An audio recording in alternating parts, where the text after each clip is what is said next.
Hey everyone, welcome back to the Truth Ignited podcast, where I talk about things that they don't teach in your churches. And I wanted to come on and make a video for you, and I know it's been a little bit since I've made a longer form video like this, and I don't plan to go very long tonight, but I really feel like I needed to come on and say a few things.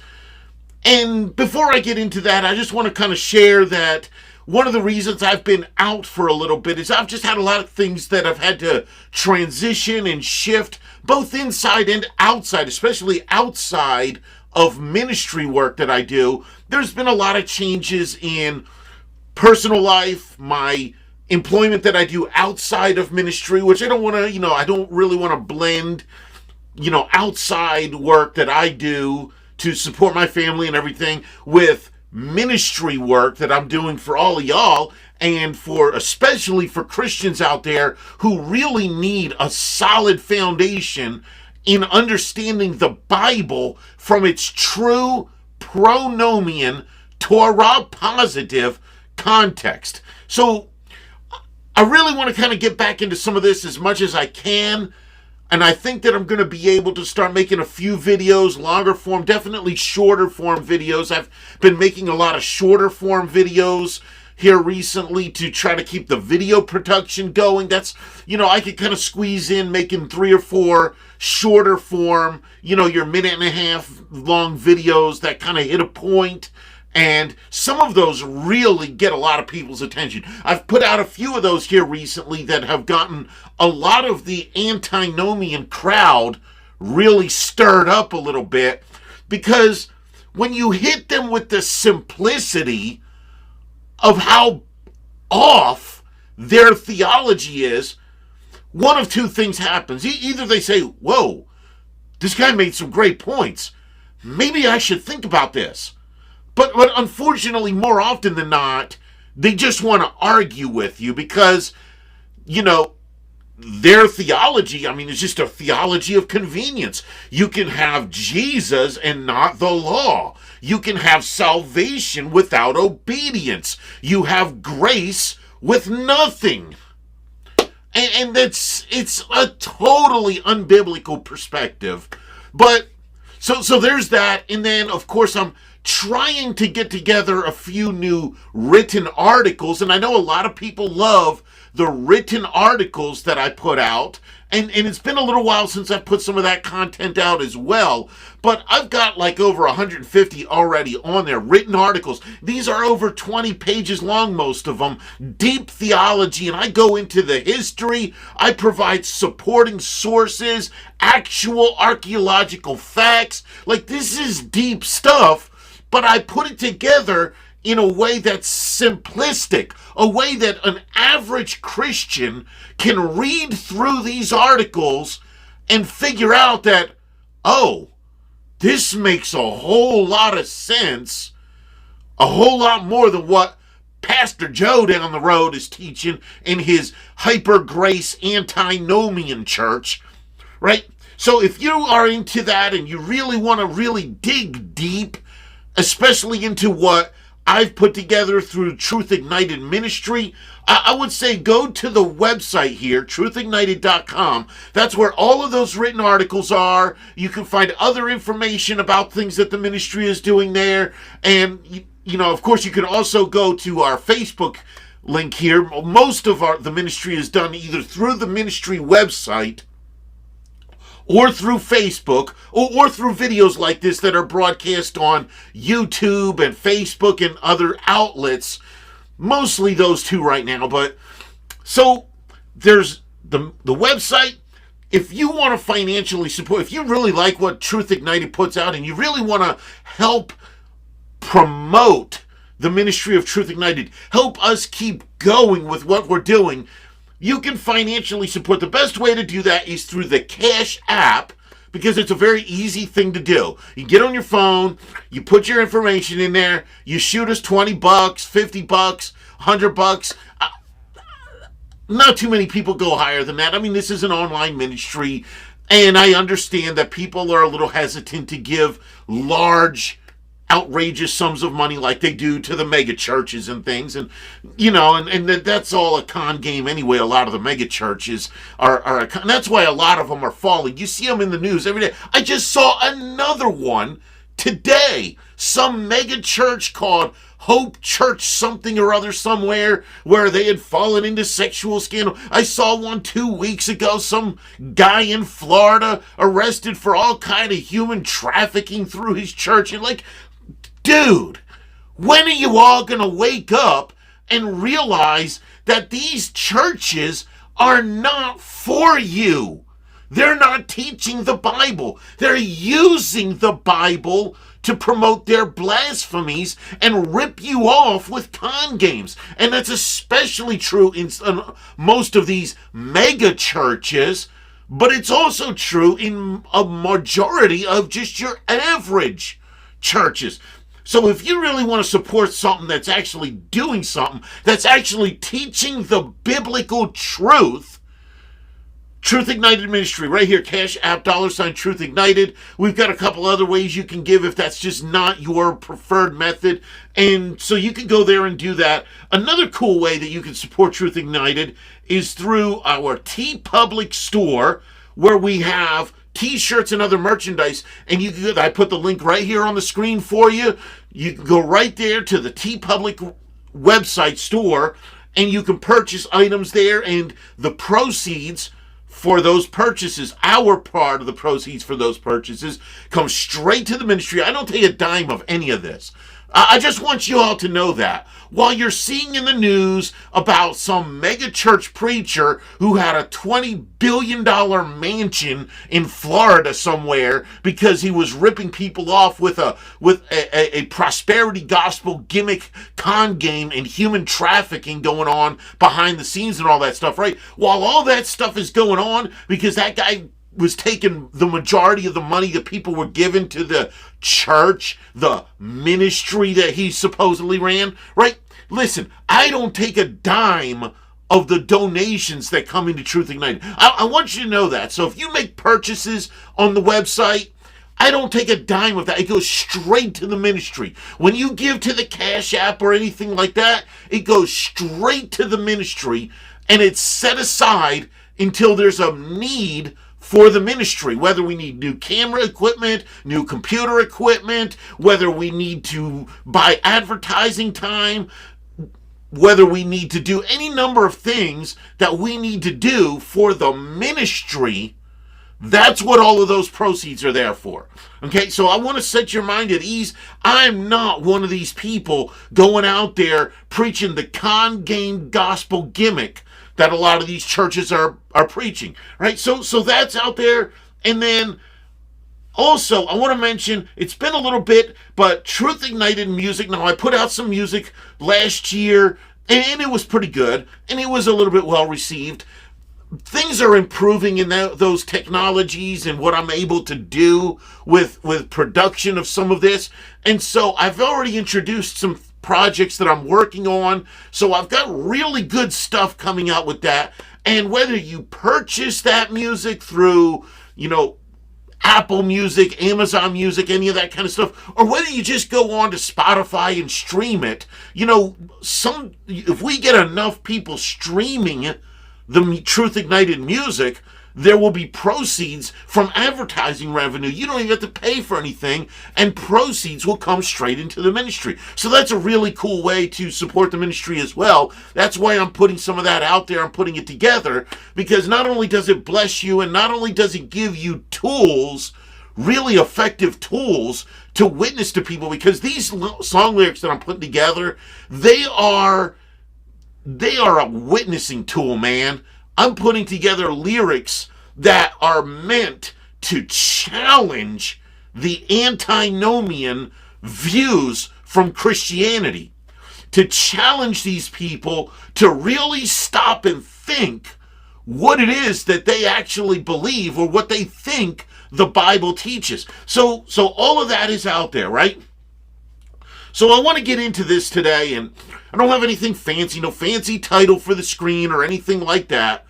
But I just want to kind of get into a little bit of a message, if we can even call it more of a talk. I just wanted to come on here and do a little bit of a talk. I don't even have notes prepared. I don't have anything. But here's the thing.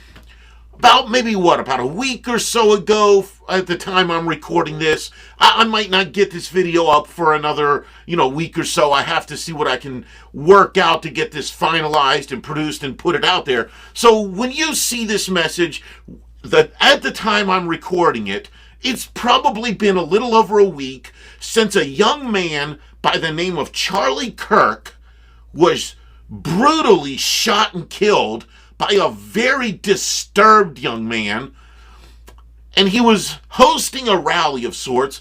Now, this particular person, Charlie Kirk, I knew very little about him before this event happened. And a lot of people seem to have been that way. A lot of people, especially I'm seeing in the Torah positive circles that I'm really heavily connected with, I've seen a lot of other people come out and say, I really didn't know a whole lot about this fella until this happened. So I was in the same boat as a lot of these folks, right? So I didn't really know this guy. I didn't know much about this guy until I started seeing things. And ever since that happened, social media and everything has been flooded with Charlie Kirk, Charlie Kirk, Charlie Kirk, Charlie Kirk. So I'm like, okay, who is this guy, right? And I saw his picture. I'm like, okay, he looks familiar. I think I've seen him before. Then I saw that he was one of the founders or the founder or co-founder of an organization called Turning Point USA. Turning Point USA. And I have heard of that. I've seen that a lot over the years. Probably for the past, 5-10 years, maybe by now. I don't know how old the organization actually is, but it seems like it's been out there for a while. And this guy was only 31 years old when he was shot last week or a couple weeks ago, whenever it was.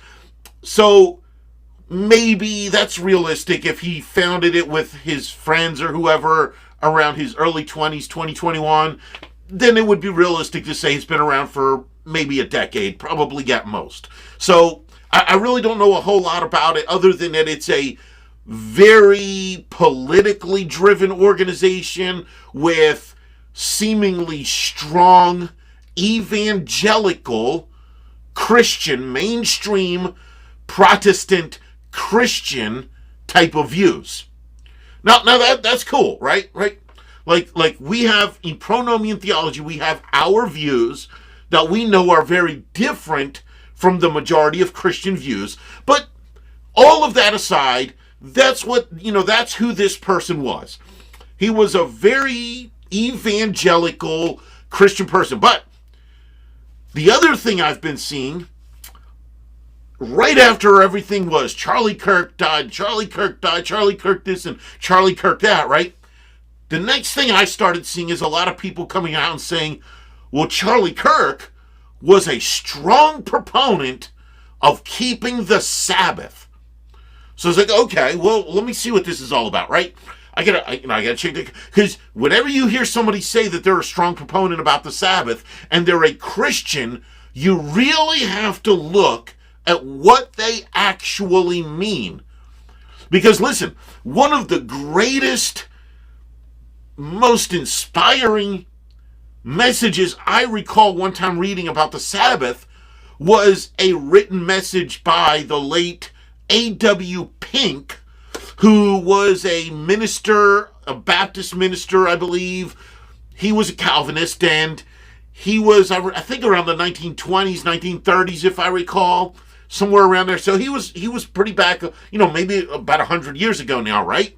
So, and he wrote some phenomenal stuff. Not just about the Sabbath, but he just wrote a lot of really phenomenal stuff that if you read it from a pronomian, a true pronomian perspective, and follow his teachings to their most logical conclusions, they're actually very good. Now, of course, being a Calvinist, being a Baptist, he meant certain things by some of what he said that probably deviated from the truth. But his works are really phenomenal. If you read through them, they're just mind-boggling that people said this kind of stuff and nobody figured out that we're supposed to live by the Torah under those ministries, right? So, But when I read that message about the Sabbath, it was like, man, this is really good. This is really good. And then, boom, Sunday. He was talking about Sunday. The so-called Christian Sabbath, right? So, and that's how they always get you. It sounds so good. It sounds so biblical until it becomes not. So, this is kind of the kind of stuff that I've been seeing. So I wanted to look. I said, okay, everybody's saying that Charlie Kirk, this political advocate for a certain political ideology, was a keeper of the Sabbath. Let's see if that's true. Turns out that it actually was true. This guy, now there's a video floating around, and I don't really want to push it because it was put out by a particular organization that, at least I think it was. It seems like it was connected somehow to an organization that is probably more leaning toward like a cultish type thing. So, but you could probably just Google it and find the video if that's something you're interested in seeing. But in it, he was describing how he had, for the last couple of years, embraced keeping the biblical Sabbath. So I was like, okay, let's hear what he says. And he says, on Friday night, he shuts his phone off. He shuts himself out of the world, and he doesn't get back to being reconnected with his world until after sunset on Saturday night. No, of course, we use Friday and Saturday, which are modern secular calendar day names that are named after pagan gods and things like that, right? But that's what we have to work with in our society right now. But that's what coincides with the biblical Sabbath on the seventh day of the Hebrew week, which is sunset to sunset is when the Hebrew people calculated their days. So that's why it coincides with sunset Friday night to sunset Saturday night on our calendars, because there's just a difference in the reckoning of time between the ancient Hebrew way of thinking of a day and modern society's way of thinking of a day. So he kept the Sabbath, and it seems like he kept the Sabbath on the Sabbath. Like, it all checks out. It was legit, right? And his description of it was pretty good. Shut my phone off. And I'm not saying you have to shut your phone off, right? Like I stay connected because of ministry more than anything. I always put out, ministry greetings on the Sabbath. And so I want to, be available to, correspond with people as I'm able to. Because, on the Sabbath, I do kind of step away to a certain extent. I'm not sitting there on my computer doing ministry work all day on the Sabbath, right? But I've got my phone on. I don't turn my phone off like Mr. Kirk apparently did. Now, granted, this guy was a very high-profile figure. He would probably get hundreds of phone calls, hundreds and thousands of text messages on a daily basis, emails and everything on his phone and on his computer. So it would make a lot of sense why somebody like that would say, I'm going to keep the Sabbath, and in order for me to do that, I have to completely shut everything off, right? Now, my view has long been that I'm not going to tell you every detail of how I keep the Sabbath as far as traditions, things that kind of go extra biblical or whatever, because there's a lot of confusion out there. There's a lot of, I saw a book, it's 3 books one time in a bookstore, and it was a 3-volume set of books on rabbinic rules for keeping the Sabbath. And I almost bought it just to use it as a prop, and I just decided I didn't want to spend it was like, I don't know, $40 or something like that. Not super expensive, but also more than I really felt like paying for something that I was only going to use as a video prop. So I just want you to know that because there's a lot of views out there, right? There's people out there that say that there's nothing wrong with cooking food on the Sabbath, and there's other people that say that it's absolutely wrong to cook food on the Sabbath. There's some people that say it's wrong to cook food on the Sabbath, but you can heat it up in the microwave, or you can heat it up in the oven as long as it was already fully cooked the day before, right? There's people out there that say that it's wrong to go to the mall on the Sabbath, and there's other people that say that there's nothing wrong with going to the mall on the Sabbath, right? So these are all things, and I don't like to push people beyond, or let me rephrase it like this. What I like to do is I like to encourage people to study these matters out and try to figure out for yourself what you feel is the appropriate approach to something like keeping the Sabbath or the feast days. Because there's people out there, we're coming up on the Feast of Tabernacles, and there's a lot of debate. Do I build a Jewish sukkah in my backyard? Do I go on a camping trip? Do I do this? Do I do that? Can I decorate my home with pumpkins for the fall, right? So there's a lot of things out there that are not spelled out as clearly as people think in the scriptures. And so you really kind of got to study. Now here's the thing. Here's the thing about that, right? Like, there is no question about it. We are to keep the Sabbath.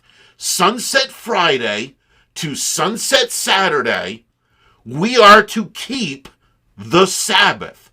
Now, beyond that, how you keep the Sabbath, that's what I'm talking about. You have to study this out, and you have to try to figure out, because there's a whole lot of mess in religion that says a whole lot of crazy things about what it means to keep the Sabbath, what it means to keep the Feast of Sukkot, or the Passover celebration, the Feast of Unleavened Bread. Now some of that is spelled out, right? Like we know for a fact that the day of Passover and the 7 days following of unleavened bread, you get rid of all of the leavened bread in your house. You don't have leavened bread in your house. Right now, there's people out there that think that you have to go through your house with a fine-tooth comb and find every little scrap of yeast, which is impossible. There's yeast floating around in the air right around me right now as I'm making this video, right in this room where I'm at. There's yeast floating around in the air, right? So people get to all kind of wild extremes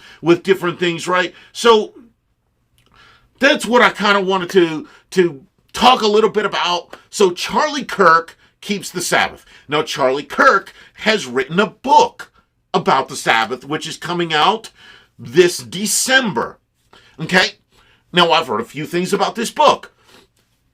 Listening to a few clips of him teaching on the Sabbath, I don't doubt for a minute that it has at least some kind of a pronomian, we are to keep the Sabbath perspective to it. Now, in one of the videos I watched, he said, yes, we're to keep I keep the Sabbath. It's the commandment of God. It's in the 10 Commandments, all this, but we're not under the law, so I really can't tell you that we have to. But then he waffled back over and said, but then again, it was before the law because it was established in Genesis chapter. So this guy was a little bit confused. And listen, not to knock him.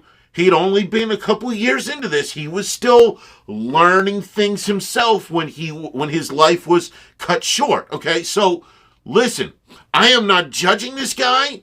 I'm not speaking ill of this guy. I'm just saying that when you listen to his video, he's still very confused about what keeping the Sabbath really is and how mandatory it really is. So when this book comes out, and a lot of people are talking about buying this book, and I plan to buy this book. I haven't ordered it yet, but I plan to buy this book myself just to kind of see what his perspectives are and kind of get a feel for it. Now, I've also been told that he expresses replacement theology. Now, I don't have the book. The book's not out. I don't know much about the book. I just know one person told me that they heard that it expresses some replacement theology. So, I would put that out there as kind of a warning. If you buy this book, if you're exploring his views, if he promotes replacement theology, you know that that's wrong, right? If you listen to Truth Ignited or other solid Torah positive pronomian ministries, you know that replacement theology is a bunch of nonsense, it's blasphemous, and it's unbiblical, right? So if this guy promoted, replacement theology or some kind of thing like that in his book, okay, then we know that there's some issues there that we need to kind of, dismiss away from all of that, right? So what I want to say is Charlie Kirk supposedly kept the Sabbath, and it seems like it was very legit. He's putting out a book. Now, I hope that his book reaches a lot of people with a foundation to keep the Sabbath. However, if you're seeing this video and you're exploring Charlie Kirk's view on the Sabbath, and you want to kind of explore what he was getting into, don't base everything just on what his book says, right? Because his book is very likely going to be a starting point for you. Okay? I remember years ago I read a book by a Christian pastor that was called The Torah Blessing. And I read this a long time ago, and it was one of the earlier books that got me thinking, like, I really need to get into a more strong ministry presence, because this book is good, but it's also not good, right? Like, for a Christian who's never heard of any of this stuff, this book was good to kind of get the wheels turning a little bit. But if you stop there, you're just going to be dead in the water, right? So what I want to encourage everybody to do, if you buy Charlie Kirk's book on the Sabbath, if you don't buy Charlie Kirk's book on the Sabbath, I want you to think about exploring the true pronomian, Torah positive view of the scripture. Because you've got antinomian, which plagues Christianity. It is the absolute majority. Now, there's different grades of antinomianism, but for the most part, every Christian church out there is to some degree antinomian. Find me a church that doesn't tell you you don't have to follow the food laws. Find me a church that doesn't have swine flesh and shellfish and things like that at their church picnics, their church potlucks, their church barbecues, all of these kinds of functions that they have at their church, right?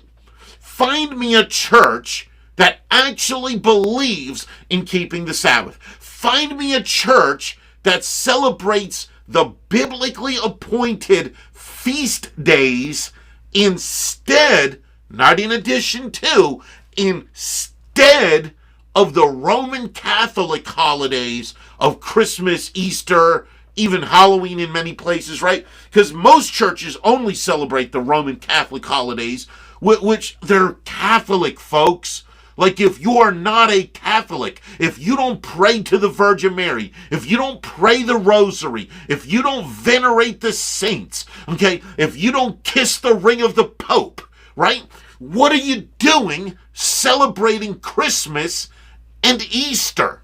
It makes absolutely no sense to say that Catholicism is paganism, idolatry, worshiping saints, worshiping Mary, worshiping the popes. They call the popes the vicar of Christ. They believe that the sitting pope, the living pope, is the living embodiment of Christ in the earth today, the representative of Christ in the earth. This is the stuff that the Catholics believe. And if you believe that that's idolatry, and if you believe that that is paganism, you have absolutely 100% no business at all celebrating the Roman Catholic holidays. Listen, Christ's Mass, that's what that comes from. Christmas, the original phrase is Christ's Mass. It is a Roman Catholic Mass. Okay, Easter, the word Easter literally originates from the name of a pagan goddess named Easter. Now again, I've got right on the website here, I've got an I've got several articles on both of these points that go through the history of this, go through the facts about this, and 100%, if you read those articles, you'll find out that I'm telling the truth. Okay, you might not like it very much. It might mean that you have to change a few things. It might mean that you have to go against even the church that you attend, but it's the truth. Don't you want the truth? Aren't you a Christian because you seek the truth? Don't you believe Yeshua is the Messiah because you want to live in the truth? So if that's what you truly believe, if that's really your heart's passion, then why don't you explore the pronomian side, right? You can read all 150 of my articles, and if at the end of it you say, you know what, this guy is full of it, I'm going back to hyper-grace antinomianism, hey, you know what, at least I respect the fact that you tried. At least I would respect the fact that you gave my work a fair and honest review. But if you're going to be like most, and I've had a bunch of them here recently, they don't want to read the articles, they don't want to learn anything, they don't want to listen to our arguments, they just want to come on and they just want to harass us and everything. You know, Daniel 7:25 says that it is the work of Satan to claim that the law of God, the Torah, and the appointed times, those feast days, the Sabbath day, has changed. And then it says that that is the work of Satan to harass those who lift up the law of God, those who promote the appointed times. So when these Christians are coming at people like me and they're telling us that things have changed, the whole law has changed, we don't have to follow that anymore, and they just start harassing us, they're doing the work of Satan. They're literally doing the work of Satan. And I even had a pastor here recently just coming at me and telling me, you know, he said, well, you know, yeah, the feasts are significant for this or the other. I agree that these holidays are pagan, but you're taking it too far. How in the whole world do you take obeying God too far? Right? Like I wonder, do these people even hear themselves when they speak? Do they even know how, and I know that people get offended with this kind of language. Yeshua used harsh language. He called people's names like brood of vipers, blind fools, things like that, right? The apostles called people delusional, you know, double-minded, all this kind of stuff, right? Ignorant and unstable, waterless clouds, foolish trees. Like Jude just tears it apart, man. The book of Jude, just, you know, waterless clouds, foolish trees, all this stuff that he puts in there. It's just a whole long list of lashing out with insults against antinomian people, right? Right? So people so a lot of these Christians, they don't like to hear harsh language. They think it's unbecoming. Listen, and it's funny, and I'm getting so off track here. I want to kind of get back on track here, and I want to wrap this up because I'm already a little bit longer than I planned to go to begin with, right? But listen to me real quick, okay? They don't like to hear this, and I hear it all the time, right? You know, I say something like this, so these people, they don't hear how stupid they sound. That's what I was going to say, right? They say, well, you're taking it too far. Do you even hear how stupid you sound when you're saying that I take obeying the Bible too far? You sound like an idiot who doesn't know what your Bible says. I'm just going to say it, right? I have no problem saying you, Pastor so-and-so, are a moron for saying something stupid like that, right? But listen, and that's 100% what Yeshua would have said. And it's right in the Gospels. He called them blind fools and brood of vipers and whitewashed tombs full of the bones of the dead and all that, right? So I'm right there. But, you know, I say something like that and they say, well, you need to be more Christ-like. You don't sound very much like Jesus when you say these kinds of things to us, insulting us and calling us stupid. Okay, well, Jesus called people blind fools and brood of vipers and all this. Well, and this is literally what their next line is. Well, you are not Jesus. Well, hold on. Wait. Hold the phone. You just told me you want me to be Christ-like.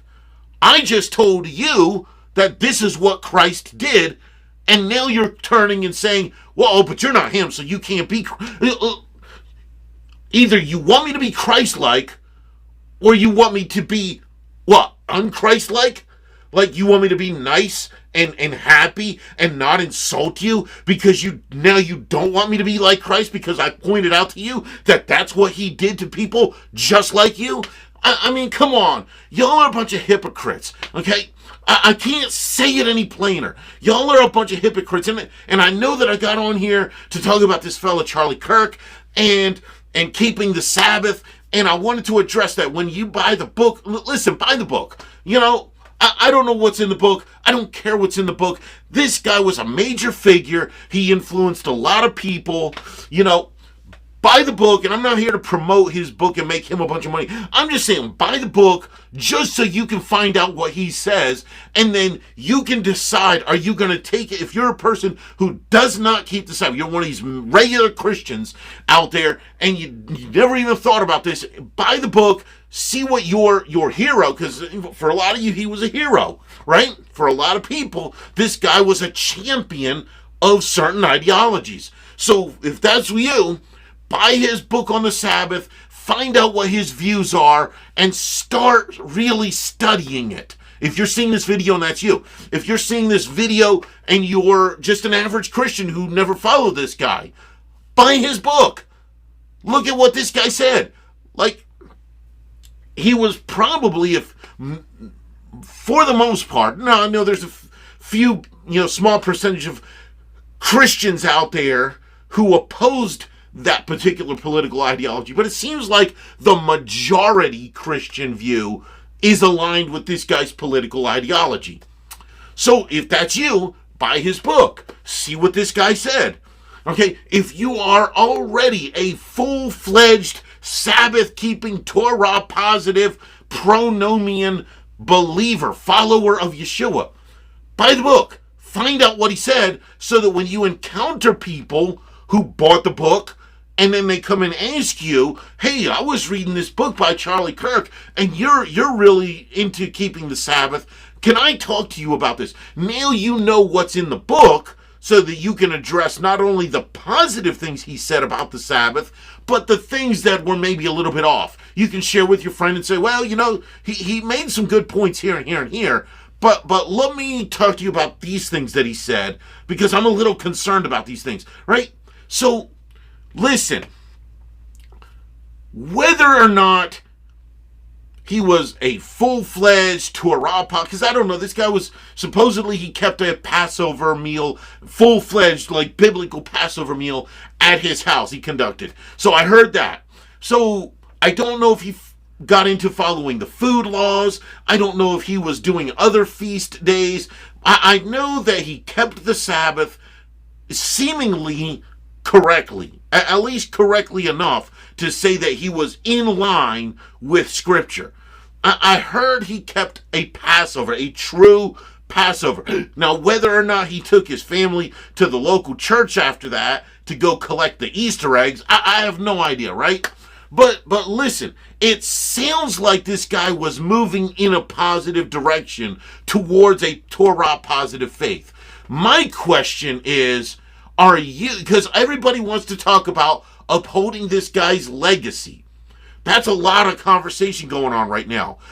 Honoring this man's legacy. Well, if this man was a man that was moving towards a Torah positive faith, he was keeping the Sabbath. He may have been keeping Passover. He was studying the Torah. He said that he used the Sabbath to study the Torah. I heard him say that. I think.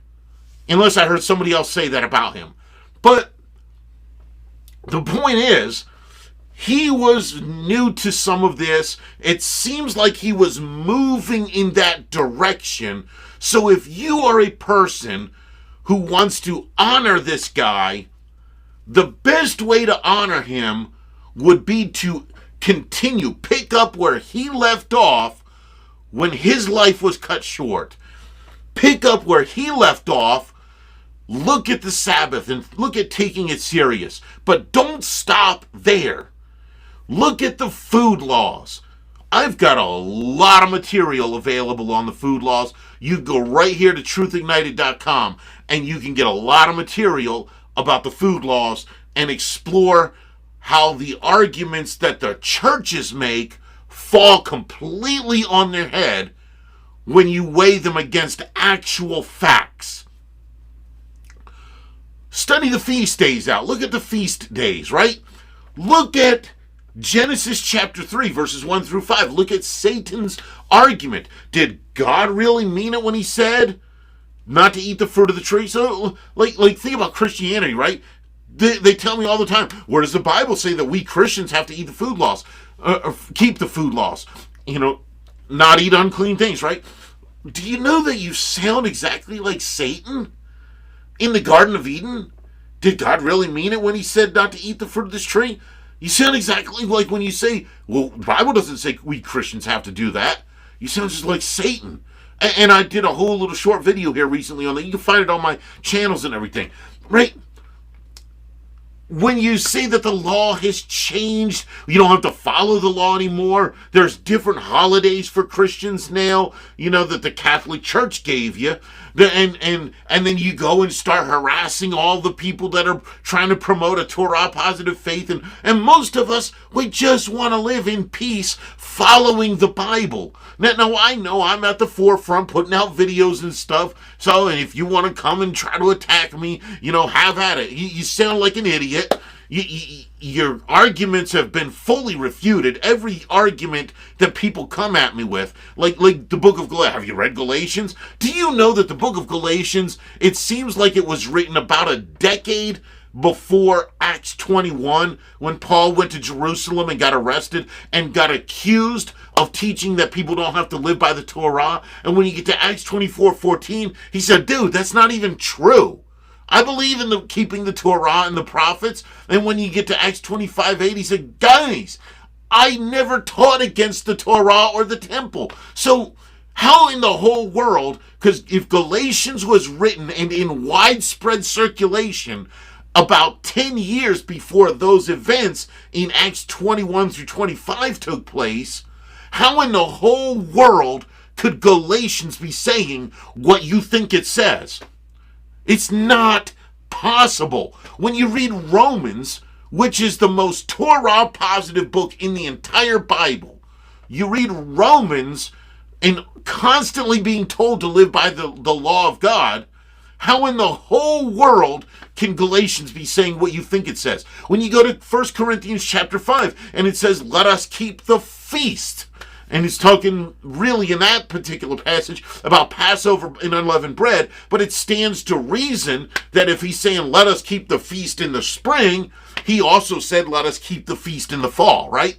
That's just a reasonable conclusion. When you get to 2 Corinthians 6:17, touch no unclean thing if you want to be received by God. And that's quoting the prophet Isaiah. So it's absolutely referring to the food laws.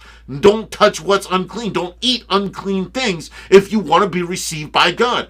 So when he says all of these things in all of these other books that he wrote, how in the whole entire world could Galatians possibly be saying what the antinomian Christian church thinks it says? See, this is how dumb they are. And listen, I know, I'm worked up, man. I'm worked up because I'm just so fed up with the antinomian lies. And I wish some of y'all would get as fed up as I am. Because I even hear from some of the pronomian folks, well, you're pretty harsh with your words. Well, so was your Messiah. So were your apostles. So were your prophets. Open your Bible. Look, I got one right here. Open up your Bible and read the way the men of God who wrote this book talked to the people who did not follow this book. They were not very nice. I'm going to go ahead and close this message out, and I'll get this up here, before too long. But listen, folks, I say it all the time, and I'm going to say it. I'm going to say it right here. There's much to be gained by a return to the discarded values of the past. And those discarded values of the past are 100% the Torah of your God and the Torah of your Messiah, Yeshua. And hey, I'll see you all in another message. Blessings and shalom. Hey there. I'm so glad that you were able to tune in for the message today. Now, I want to take a moment here and share a few ways that you can help Truth Ignited do more and reach more people. If you would like to financially support the ministry, the best and easiest way to do that is through our Cash App, which I have a QR code here, or you can use $ Truth Ignited on the app. And that's a very simple, easy way. You can also visit our Facebook page, where we now have a subscription for just $10 a month. That's it, just $10 a month. And that goes to support the work we're doing here. You can also check out our TeePublic store for Truth Ignited, where we've got designs just like this shirt I'm wearing right now, and other cool designs on t-shirts and other merchandise. And anything that you purchase on there, we get a profit from, so that we can do more with the ministry that way. We've also got Truth Ignited Music, where you can digitally download music, and those proceeds also go straight to the work of Truth Ignited.